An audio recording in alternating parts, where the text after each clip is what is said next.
pembelajaran bahasa Arab. Apa? Model pembelajaran bahasa Arab. Dalam perkuliahan kali ini saya akan menerapkan penilaian, ya, penilaian dalam satu semester. Bahwasanya penilaian terdiri dari kehadiran 40%, kemudian penilaian tugas individu itu 20%, dan tugas kelompok beserta ujian evaluasi akhir semester itu adalah 40%. Ya.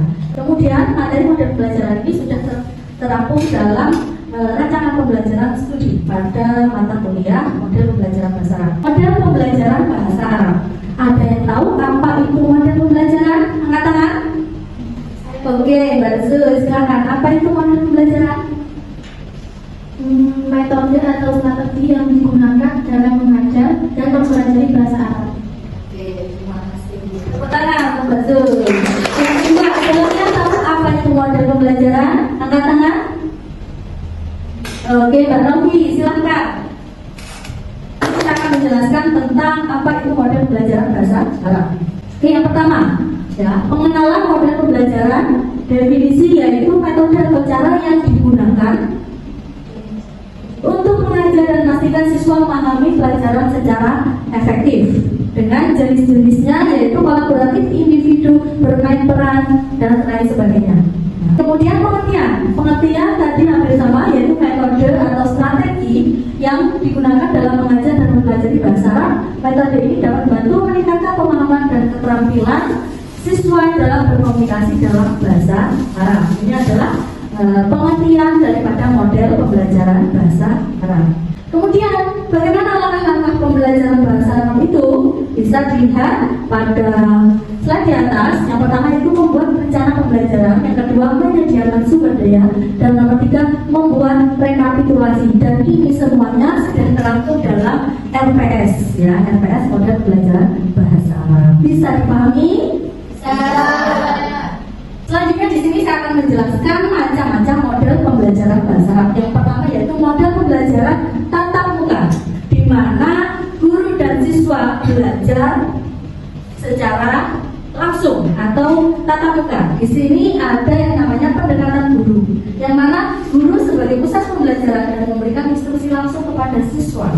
Kemudian ada interaksi siswa, yaitu komunikasi antara guru dengan murid, guru dengan siswa, siswa dengan temannya, dan lain sebagainya. Yang ketiga yaitu penilaian secara langsung, baik melalui tes, observasi, ataupun tugas. Nah, ini adalah salah satu macam model pembelajaran. Model pembelajaran yang kedua yaitu model pembelajaran outline yang sering digunakan bagi teman-teman atau guru yang jaraknya itu jauh, maka bisa menggunakan model pembelajaran secara online. Jadi tidak harus tatap muka. Ya. Tujuannya apa? Tujuannya agar materi bisa tersampaikan secara fleksibel. Selanjutnya model pembelajaran kolaboratif, yang mana guru dan siswa saling bekerja sama untuk mencapai tujuan pembelajaran. Selanjutnya model pembelajaran individu, ini juga sering dilakukan apabila siswa ini berada di dalam kelas yang mana tugasnya itu adalah tugas individu. Bisa menggunakan model pembelajaran individu, yang mana di dalamnya itu siswa mengerjakan secara mandiri, bisa di sekolah, bisa di kelas, maupun bisa di rumah.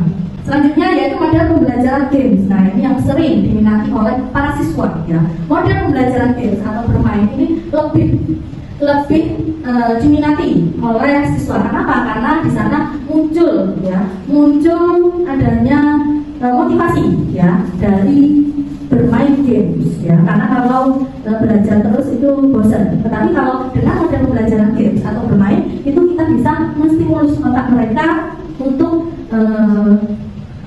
menstimulus dan juga motivasi siswa agar pembelajaran itu menyenangkan, ya. Jadi tujuan daripada model pembelajaran games ini adalah pembelajaran yang menyenangkan. Ya. Yang kedua itu menumbuhkan memori visual. Jadi anak-anak lebih banyak meningkatkan kemampuan hafalan siswa. Kemudian teknologi yang interaktif. Selanjutnya yaitu model pembelajaran bermain peranan. Di sini ada beberapa tahapan yang harus dilakukan dalam model pembelajaran bermain peranan, yaitu mengatur permainan, ya, merancang permainan atau merancang ide contoh yang kedua yaitu peran, menentukan peran.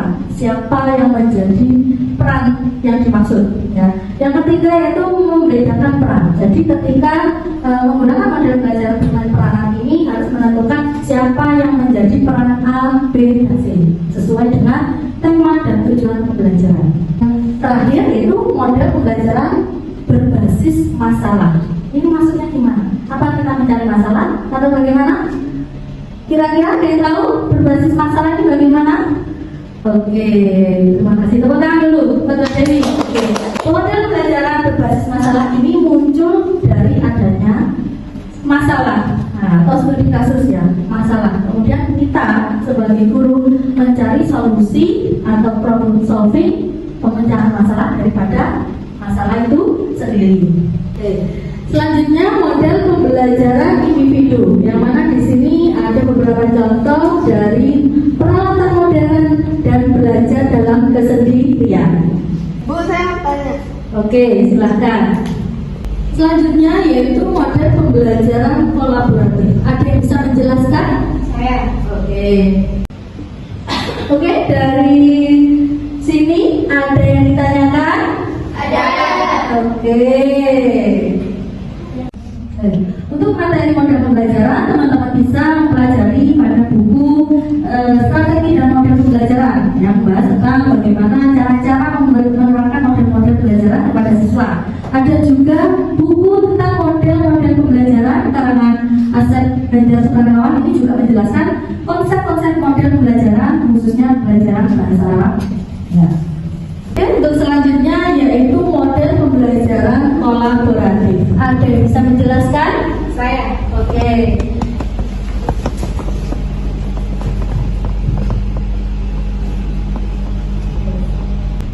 Oke, dari mata kuliah model pembelajaran bisa dipahami? Bisa. Kalau sudah memahami materi mata kuliah, maka di sini ada penilaian yaitu post test. Nanti nilai yang tertinggi akan mendapatkan nilai A. Oke, dari mata kuliah model pembelajaran bisa dipahami? Bisa. Dari kesimpulan yang dibahas, apakah perlu dibahas? Tidak Cukup. Kalau dirasa cukup, berarti saya anggap teman-teman sudah memahami mata kuliah model pembelajaran. Oke. Oleh karena itu, saya akan melakukan penilaian dalam bentuk post test. Silakan scan barcode di depan, teman-teman.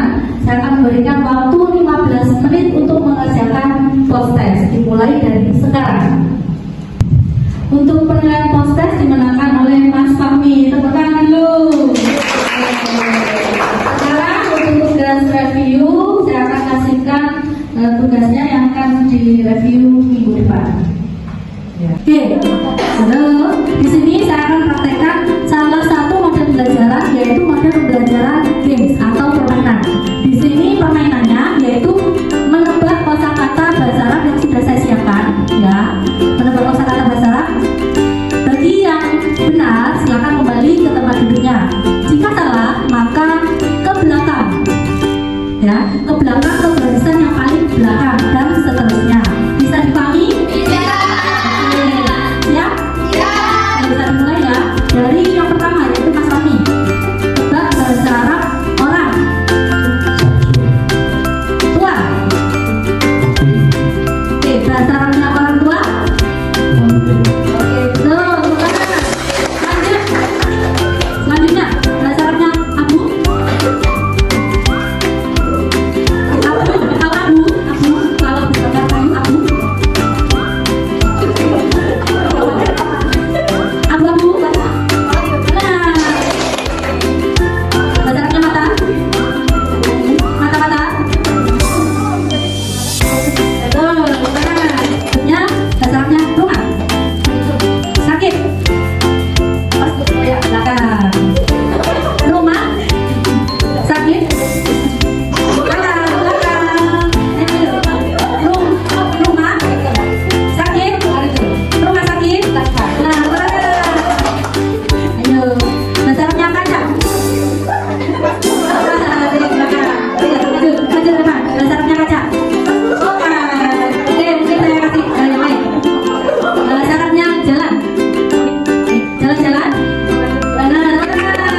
Bagus. Hanya ini yang bisa saya sampaikan. Semoga ilmunya bermanfaat. Amin. Ya, mari kita tutup mata kuliah pada hari ini dengan pembacaan Alhamdulillah.